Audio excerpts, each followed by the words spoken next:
제가 오늘 말씀을 주보에 요약해 놓았으니까 주보 안쪽 면을 펴시고 같이 말씀을 따라오면 좋겠습니다.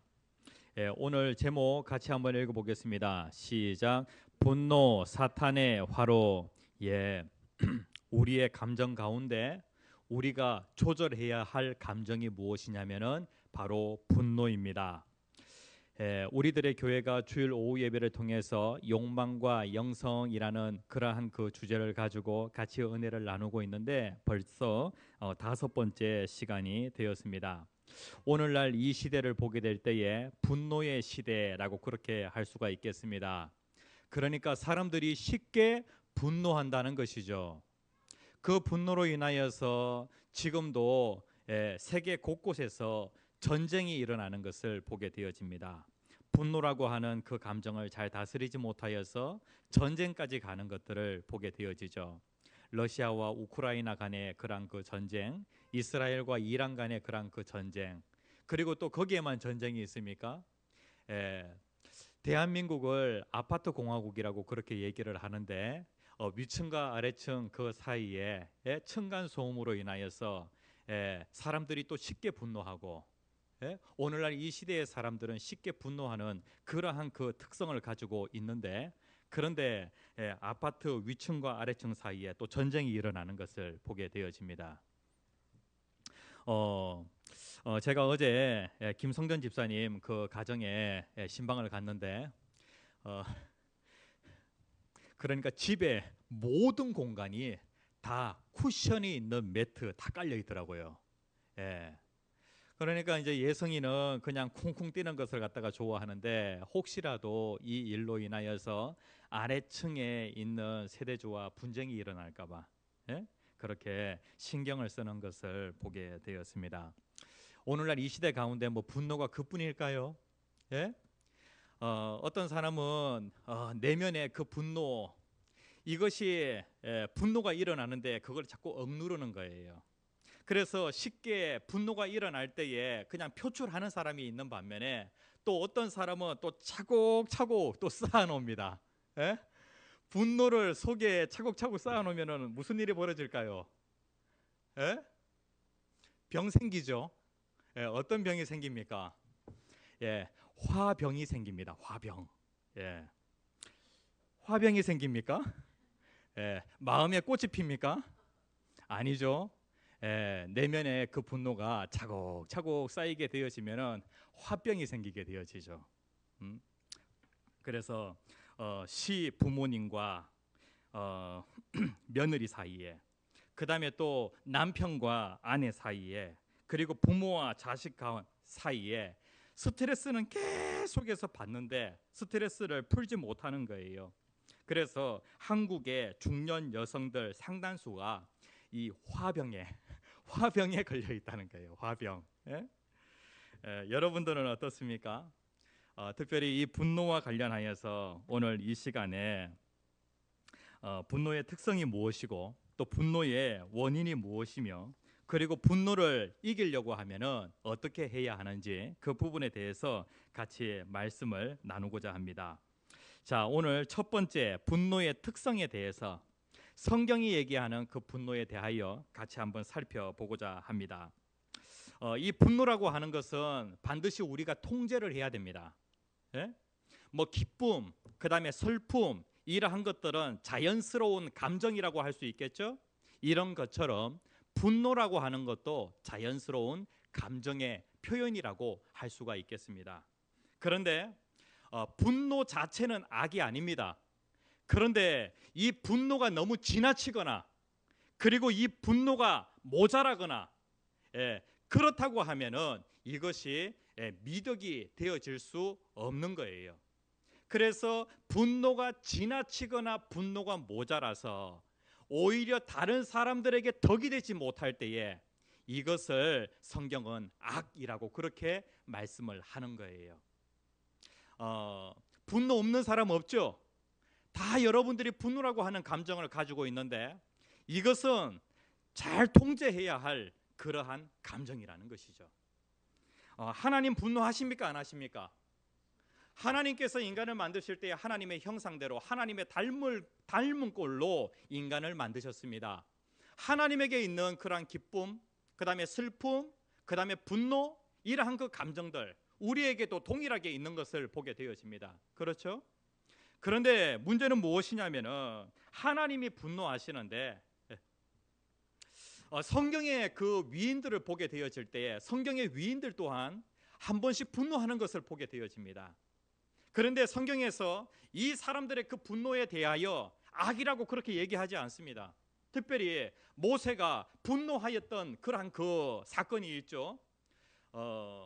이 하나님께서 이 반석에서 물을 내라라고 그렇게 말씀을 했는데 모세가 분노하여서 반석을 2번 치게 되어집니다.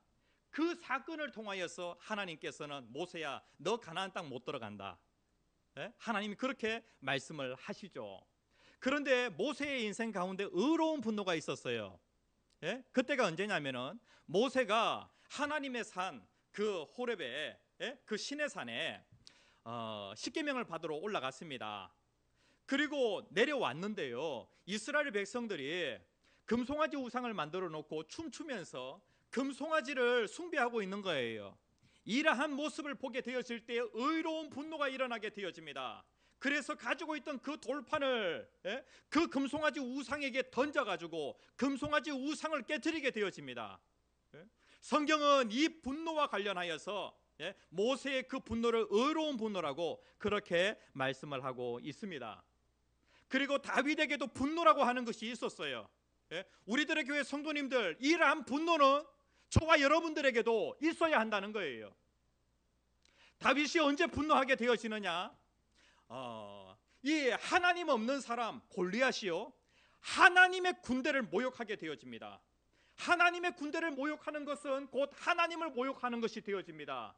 하나님의 이름이 이방 민족들에 의해서 짓밟혀지게 되어질 때에 다윗은 가만히 있을 수 없었던 거예요. 그래서 그 의로운 분노 때문에 그 전쟁에 들어가게 되어지고 골리앗과의 그 싸움에서 승리하게 되어집니다.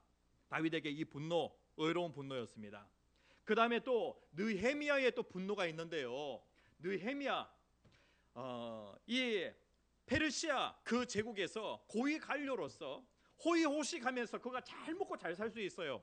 그런데 하나님의 성이 회파된 것을 보게 되어질 때에 가만히 있을 수가 없었어요.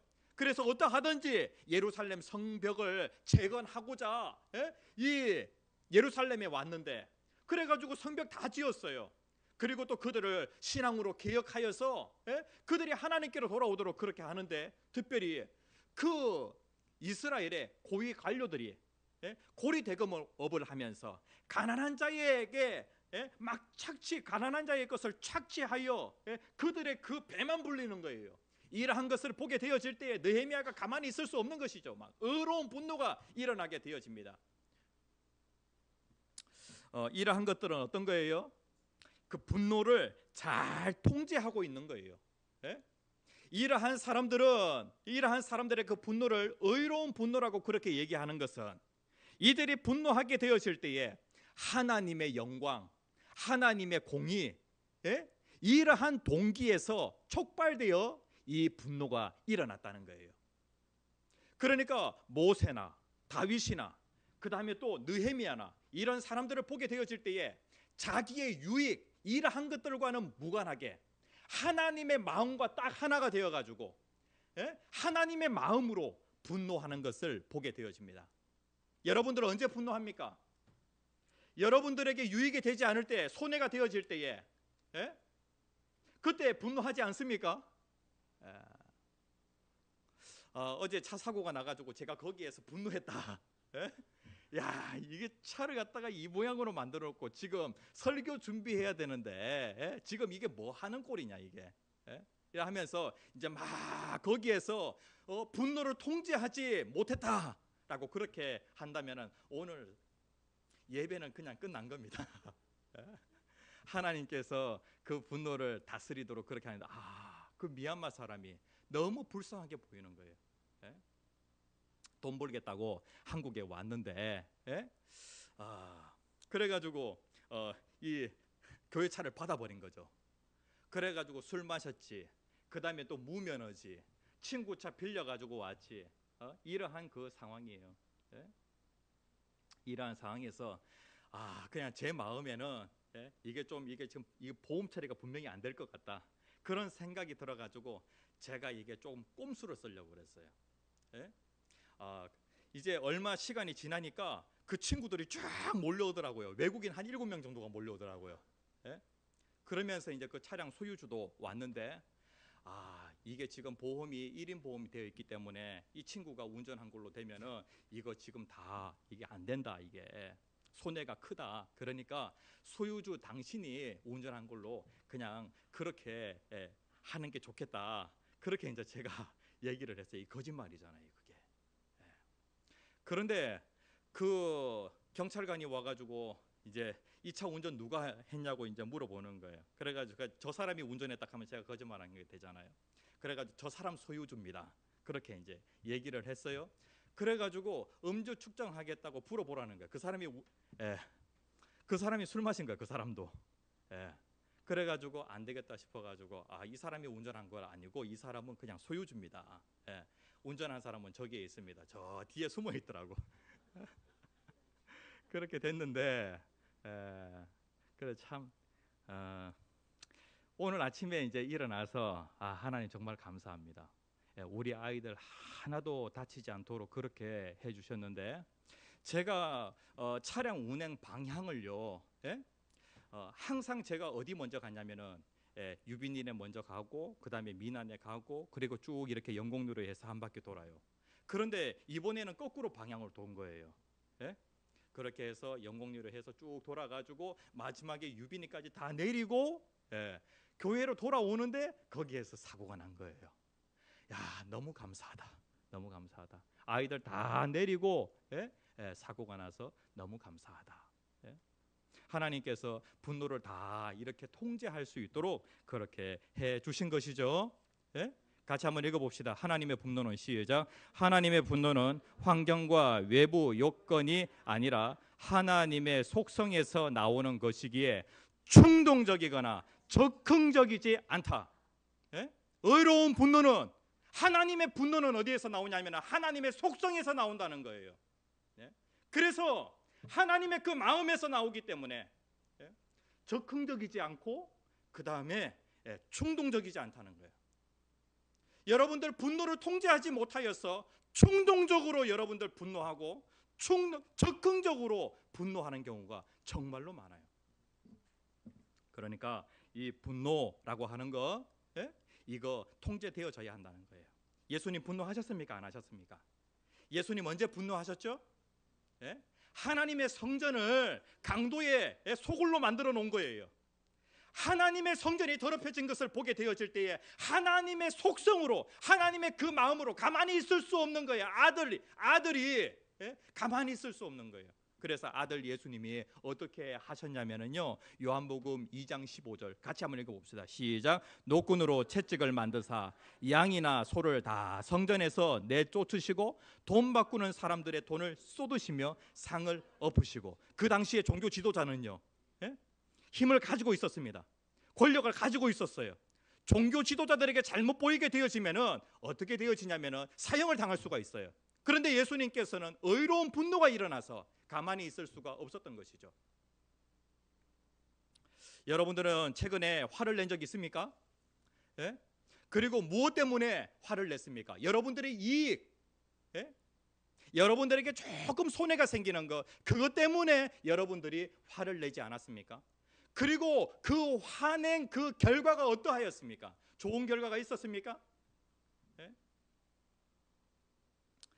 우리가 화를 내게 되어질 때에 크게 한 3가지 원인을 살펴볼 수가 있습니다. 어떤 사람들이 화를 잘 내는가, 어떤 사람들이 쉽게 분노하는가. 첫 번째, 어떤 경우에요? 상처가 있는 경우에. 상처. 분노라고 하는 것은 언제 일어나게 되어지면은 상처받은 자의 반응이라고 할 수 있어요. 내가 상처를 받았어요. 그러면 이를 한 사람은 쉽게 분노하게 되어진다는 것이죠. 타인에게 공격받고 상처받았을 때에 우리는 분노하게 되는데요. 그때에 내가 무시당했다, 그리고 모욕을 당했다, 그러한 그 느낌을 받게 되어질 때에 더 크게 분노하게 되어집니다. 예? 그리고 자존심 강한 사람들 있잖아요. 이러한 사람들은 자존심 같이 한번 읽어봅시다. 시작. 자존심이 강한 사람들이 타인의 공격에 더 쉽게 분노하는 이유는 상처로부터 자신을 보호하려는 내적 기제가 강하게 발동하기 때문이다. 자존심 강한 사람 있잖아요. 그리고 어렸을 때에 내가 큰 상처를 받고 그 다음에 무시당하고 모욕당해본 그러한 경험이 있는 경우에 이 사람들 같은 경우에는 상대방이 나에게 뭔가 상처를 주게 되어질 때 보호하려고 하는 그러한 반응이 더 크게 일어나요. 그러니까 이러한 사람들 같은 경우에는 더 크게 분노한다는 것이죠. 분노에 취약한 사람들, 어린 시절에 부모에게 상처를 많이 받은 사람, 그리고 주위 사람들로부터 상처를 많이 받은 사람, 특별히 존중받지 못하고 무시당하면서 자란 그러한 사람들 같은 경우에는 분노에 더욱더 취약하다는 거예요. 모든 사람들 다 상처받아요. 그런데 우리가 여러 가지 그러한 그 사건들을 만나게 되어질 때 그걸 갖다가 객관적인 그러한 상황보다도 본인이 그것을 어떻게 느끼냐에 따라서 분노의 정도가 달라지는 것을 보게 되어집니다. 황 목사가 사고를 당하는 거, 그 다음에 또 여러분들이 사고를 당하는 거. 그런데 이제 이러한 그 상황이라고 할 때 이거는 객관적인 상황이라고 할 수 있잖아요. 그런데 이것을 어떻게 느끼느냐? 하나님께서 참 황 목사를 긍휼히 여겨 주셔가지고 황 목사도 보면은 쉽게 잘 분노하는 그러한 사람입니다. 자존심 아주 세잖아요, 황 목사가. 그러니까 황 목사도 마찬가지로 내 자신을 방어하기 위하여서 아주 크게 분노하는 경우가 많이 있어요. 그런데 하나님께서 은혜를 베풀어 주셔서 어제 있었던 그 일과 관련하여서 그걸 느끼는 데에 어떻게 느끼도록 하나님께서 해주셨냐면은, 야, 그래도 아이들 다 태워주고 사고가 나서 너무 감사하다, 이렇게 느끼도록 하나님께서 해주셨다는 거예요. 그러면 좀 분노의 정도가 달라지게 되어지겠죠. 히브리서 11장 4절 말씀에 보면은 가인과 아벨이 하나님 앞에 제사를 드렸습니다. 그런데 하나님께서 동생 아벨의 제사는 받고 형님 가인의 제사를 안 받았어요. 누가 자존심 상해요? 형님이 자존심이 아주 센 사람이었던 것 같아요. 형님이. 이 보면은 동생은 아주 공부를 잘하는데 형님이 공부를 못해요. 그래가지고 성적이 나왔는데 동생이 시험을 잘 봤다고 막 그래요. 그러면은 형님이 어때요? 분노가 일어나게 되어지죠. 하나님께서 특별히 아벨을 인정해 주시고 가인을 하나님께서 버리신 듯한 그러한 그 느낌이 든 거예요. 그래서 가인이 막 분노가 일어나게 되어집니다. 그 분노를 통제하지 못하여서 결국에 동생을 죽이는 데까지 나아갔던 것이죠. 그래, 특별히 자존심이 센 사람, 이러한 사람이, 그리고 또 가인과 아벨 가운데 아담으로부터 이 동생 아벨이 더 인정을 받았던 것 같아요. 그리고 가인이 좀 무시를 당한다, 모욕을 당한다라고 그렇게 생각하지 않았겠는가. 그렇게 해서 이러한 객관적인 상황에 더욱더 민감하게 반응하여 분노하지 않았겠는가라고 하는 그런 생각을 해보게 되어집니다. 첫 번째, 어떤 사람이 분노? 상처받은 사람. 상처받은 사람이, 상처가 많은 사람이 더 크게 분노한다. 분노의 원인은 무엇이냐면 상처. 내가 상처받았다라고 생각할 때 그때 분노를 하게 되어진다. 그 다음에 뭔가 사람이라고 하는 것은 다 일에 대한 기대치가 있잖아요. 기대가 무너지는 그 순간에 이 좌절의 욕구로 인하여서 분노하는 경우가 있어요. 집을 사고 나면은 어떤 그 기대를 하게 되어집니까? 야, 아파트를 샀는데 이 아파트 주위에 갑자기 쓰레기 소각장이 들어선다는 거예요. 그러면 어떻게 이제 기대치가 꺾이게 되어지죠. 그러면 막 분노가 일어나게 되어집니다. 이제 막 사람들을 선동하게 되어지죠. 예? 막 분노가 일어나니까. 이런 그 경우들이 많이 있습니다. 그 다음에 또 언제 또 분노하게 되어지냐면 특별히 교만한 사람, 자기 자아가 강한 사람들이 보면은요, 크게 분노하는 것을 보게 되어집니다. 분노에는 교만과 함께 자기의 의가 밑바닥에 깔려 있습니다. 교만한 사람은 자신의 권위와 견해가 더 옳고 우월하기 때문에 마땅히 존중받아야 된다고 생각을 합니다. 이 교만한 사람들, 이러한 사람들 같은 경우에는 항상 나는 옳다, 내가 더 우월하다라고 하는 그러한 생각이 밑바닥에 깔려 있다는 거예요. 겸손한 사람은 어떤 사람이냐면은 자기 생각이 탁월하다고 생각하지 않아요. 따라서 쓸데없이 분노할 필요도 없어서 마음의 평정을 유지할 수 있다는 것이죠. 그래서 나에게 막 이렇게 분노가 일어난다라고 할 때에 내가 하나님 앞에서 참 교만한 사람이구나, 아직 내 자아가 덜 깨어졌구나라고 그렇게 우리가 생각을 해야 한다는 것이죠. 가정에서도 여러분들 누가 분노합니까? 다 요나가 분노하는 경우가 참 많죠. 가정에서 한 번씩 이런 경우가 있어요. 여러분들 그 분노를 다스리는 개인의 그런 그 방법, 개인적인 방법들이 있습니까? 분노 다스릴 때 어떤 사람은 밖에 나가서 한 1에서 10까지 세고 들어온다, 뭐 그런 얘기도 있더라고요. 분노를 이기는 그 길과 관련하여서 한번 살펴보도록 합니다. 분노를 이기는 길. 그러니까 분노라고 하는 것은 자연적인 감정입니다. 그리고 그 분노가 일어나게 되어질 때 잘 다스려야 됩니다. 그러면은 어떻게 분노를 다스려야 되는가? 그 부분에 대해서 한번 살펴봅시다. 자, 에베소서 4장 23절에 있는 말씀 같이 한번 읽어봅시다. 시작. 분을 내어도 죄를 짓지 말며 해가 지도록 분을 품지 말라. 분노라고 하는 감정은 일어나죠. 그런데 그 분노라고 하는 감정을 잘 다스릴 줄 알아야 된다는 거예요. 그 분노라고 하는 그 감정이 해를 넘어가서는 안 된다는 것이죠. 막 화가 일어난다. 그랬을 때에 내가 그 객관적인 상황에 대해서 내가 느끼는 바에 따라서 내 분노가 달라지죠. 그리고 내가 참 교만한 사람이다라고 했을 때에 분노가 일어나는데, 그런데 내 안에 깨어져야 할 자아가 있다는 것이죠. 한 번씩 이렇게 위험한 그런 폭약을 가정에서 터뜨리면 어떻게 될까요? 이게? 여러분들 폭약이 얼마나 무서운지 잘 모르시죠? 저는요, 군대에 있을 때에 조교를 했습니다. 폭발물 시범 조교 역할을 했어요.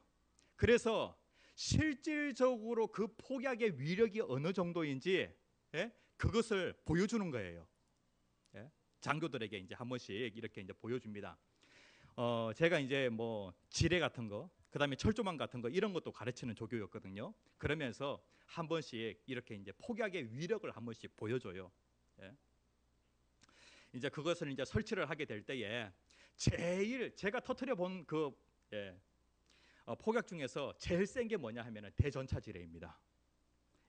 대전차 지뢰를 갖다가 그냥 세워둔 상태에서 그냥 이렇게 이제 하늘을 보도록, 뚜껑이 하늘을 보도록 그렇게 해놓게 되어지면은 이게 이제 그 위력이 엄청나게 크게 나타나요. 그래가지고 이 시범을 보여줄 때는 어떻게 하냐면 이걸 뒤집어요. 그래가지고 뚜껑이 땅을 보도록 그렇게 하고, 그 다음에 이제 그 사람이 직접 그 위에 올라가서 밟을 수는 없잖아요. 시범을 보여준다고 하면서 거기서 쿵 이렇게 할 수는 없잖아요. 그래가지고 그 위에다가 TNT라고 하는 그 폭약을 갖다가 몇 개를 놔둬요. 그래가지고 그거 딱 설치해놓고 그게 작은 폭약이 터지면서 이제 대전차 지뢰가 펑 터지는 거예요. 그러면은 웅덩이가 한 2m 정도 웅덩이가 확 이렇게 생기거든요. 그런데 이제 그 TNT 작은 폭약을 딱 터뜨릴 때 어떻게 하냐면은 도화선이라고 하는 한 30cm 정도 되어지는 이걸 갖다가 탁 당기면은 끝에서부터 쫙 타들어가요. 그러면 이제 그 사이에 도망을 가야 되는 거예요. 이제 그럼 이렇게 하면 너무 또 위험하잖아요.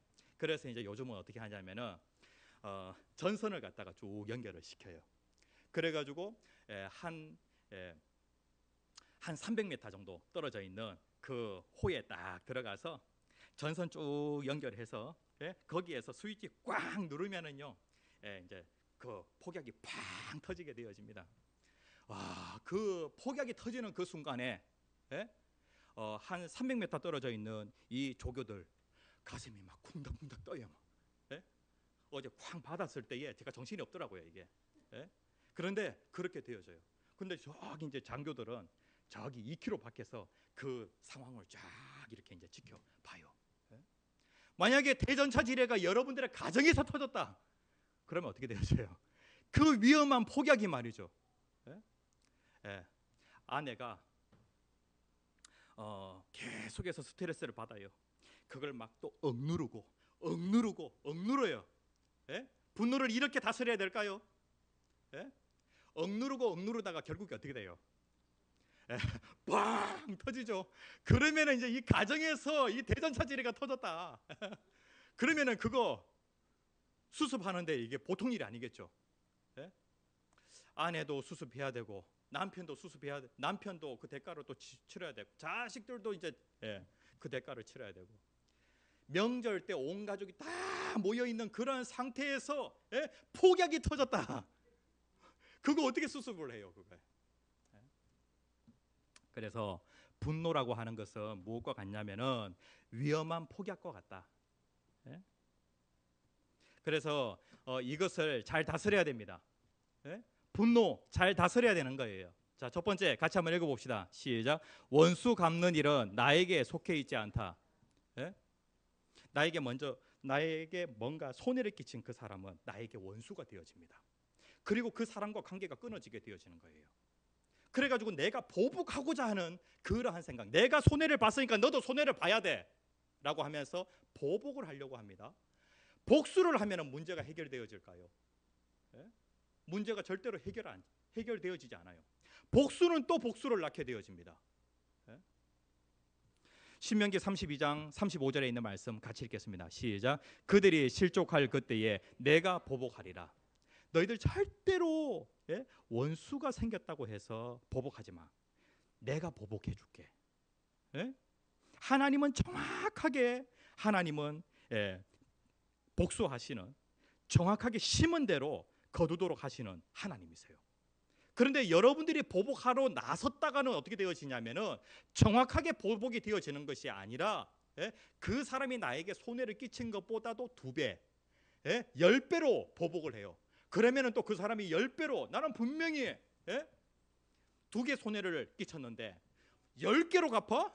그러면 나는 20개로 갚겠다. 이제 이렇게 이제 나오는 거예요. 계속해서 악순환이 되어지는 것이죠. 부부 사이에도 마찬가지로 서로 이렇게 복수하게 되어지면은 당신이 나에게 10년 동안 어떻게 한 것을 한번 생각해 보라고 그렇게 얘기합니다. 그래가지고 앞으로 이제 10년 동안 고생하라는 거예요. 아니 그런데 나는 10개 했는데 왜 당신은 왜 20개로 해? 그렇게 이제 가면은 어떻게 돼요? 악순환이 되어진다는 것이죠. 로마서 12장 19절 같이 읽겠습니다. 시작. 내 사랑하는 자들아 너희가 친히 원수를 갚지 말고 하나님의 진노하심에 맡기라. 기록되었으되 원수 갚는 것이 내게 있으니 내가 갚으리라. 주께서 말씀하시니라. 하나님 갚아줄 테니까 절대로 원수 갚으려고 하지 말라는 거예요. 다윗에게는 참 원수가 많았어요. 그런데 참 다윗은 그 분노가 일어나게 되어질 때 그 분노를 잘 다스리는 것을 보게 되어집니다. 사울 다윗에게는 원수라고 할 수 있겠죠. 그런데 하나님께 맡기게 되어집니다. 사울을 죽일 수 있는 그러한 기회가 2번이나 찾아왔음에도 불구하고 다윗은 자기가 복수하지 않습니다. 하나님께 맡깁니다. 하나님이 그 모든 것들을 정확하게 해결해 주십니다. 시편 17편 9절 13절 내 앞에서 나를 압제하는 악인들과 나의 목숨을 노리는 원수들에게서 벗어나게 하옵소서. 다윗이 하나님 앞에 그렇게 간구하게 되어지죠. 같이 읽겠습니다. 여호와여 시작. 여호와여 일어나 그를 대항하여 넘어뜨리시고 주의 칼로 악인에게서 나의 영혼을 구원하소서. 하나님께 맡기는 다윗의 모습을 보게 되어집니다. 그래서 복수하지 말라, 하나님께 맡기라, 하나님께 다 일러 바치라 라고 그렇게 말씀을 하고 있어요. 그 다음에 분노가 일어나게 되어질 때 억누르는 것 가장 좋은 방법일까요? 자꾸 억누르다 보면은 나중에 이게 대전차 지뢰가 돼가지고 빵 터진다 그랬죠. 억누르지 말고 용서하라는 거예요. 이게 바로 분노를 다스리는 하나님의 방법이에요. 자꾸 억누른다고 해가지고 이것을 다스릴 수 있는 것이 아니라 아예 그냥 분노의 뿌리를 뽑아버리는 것이요. 그냥 분노의 뿌리를 뽑아버리는 게 뭐냐 하면은 바로 용서예요. 그 사람을 그냥 용서해 주는 거예요. 하나님께 그 모든 것들을 맡기고 그리고 나는 그 사람에 대해서 용서를 하는 것이죠. 이 용서라고 하는 요 뜻이 무엇이냐면은 용서하지 못하면은 자꾸 어떻게 되어지냐면은 체포된 상태가 되어집니다. 근데 용서라고 하는 것이 체포된 상태에서 풀어준다 라고 그렇게 그러한 그 뜻을 가지고 있습니다. 그 야곱과 에서의 그 형제 관계 있잖아요. 그 관계에서 누가 피해자입니까? 에서가 어떻게 보면 피해자라고 할 수 있겠죠. 이 야곱이라고 하는 동생이 참 교활해요. 그래가지고 배고픈데 팥죽 끓여 놓고 장자권을 나에게 넘기면 이거 주겠다. 그래가지고 에서가 배가 너무 고파가지고 그냥 장자권 네 가져라 그렇게 하게 되어집니다. 그러면서 결국에는 이제 아버지 속여가지고 아버지의 그 장자의 축복을, 그러니까 이제 장자로서 장자는 유산의 2배를 가져가게 되어집니다. 유산 3분의 1을 장자가 가져가게 되어지고 3분의 1만 또 3분의 1은 차남이 가져가게 되어집니다.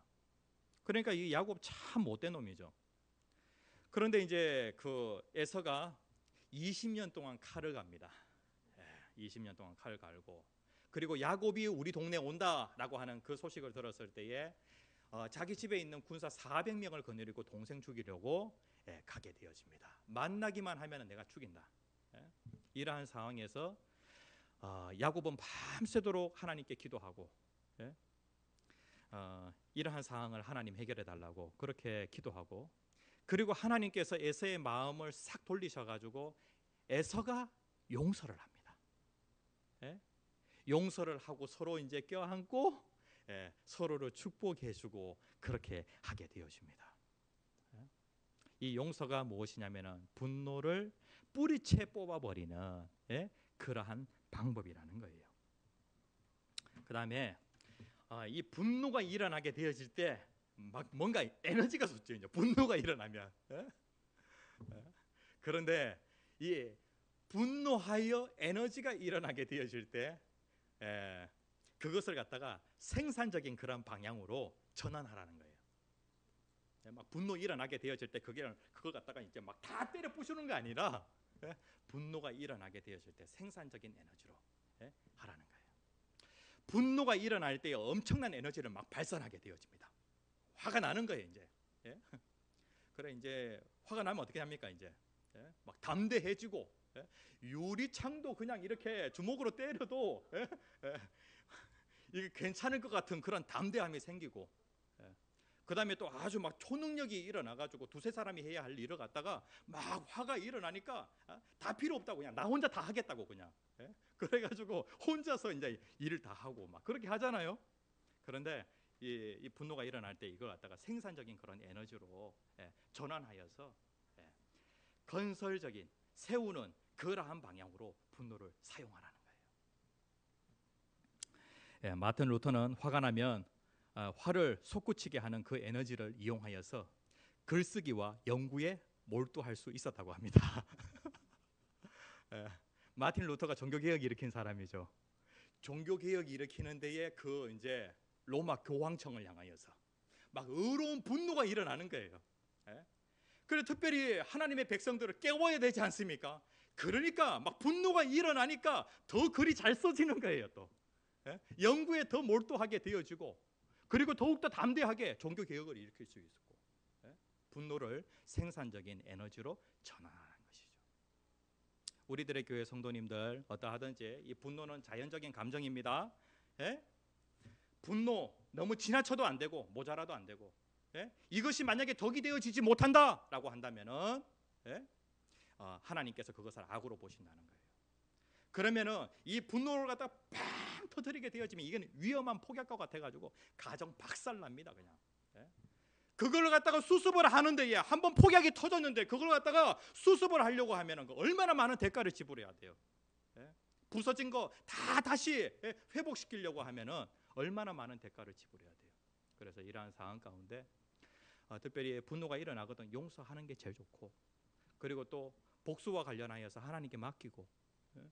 그 다음에 또 생산적인 에너지로서 잘 전환하는 우리들의 교회 성도님들 되시기를 간절히 축복합니다.